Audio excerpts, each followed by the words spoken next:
Okay, so installing fonts is pretty easy. First thing you're going to want to do is download your font, and then you're going to go locate it. So it's either going to be in your downloads folder or wherever it is you chose to save it. I have a link to where I have my new fonts. So we're just going to open that up. You're going to find what you're looking for is a TTF file. Other types of files they might be is OTF files. And you're going to right click on the file once you locate it.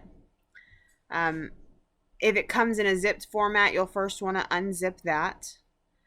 And in Windows 11, your menu is going to look like this.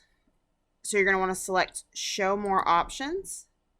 And then you're looking for this right here, Install or Install for all users.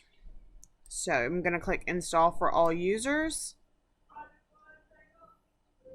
And there it is. Now it's installed. So I'm going to go down to the next one. Show more options. Install for all users. And then it should be available in whatever program that you're looking for. So the name of this font is Caraday Bold. So now that I've installed both types, I can go over here to my text.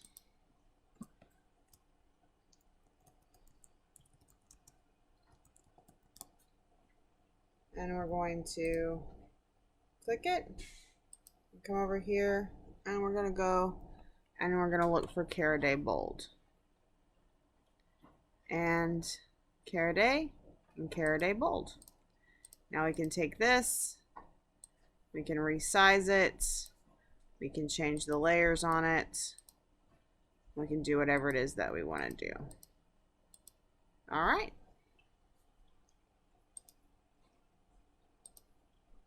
That's how you install fonts.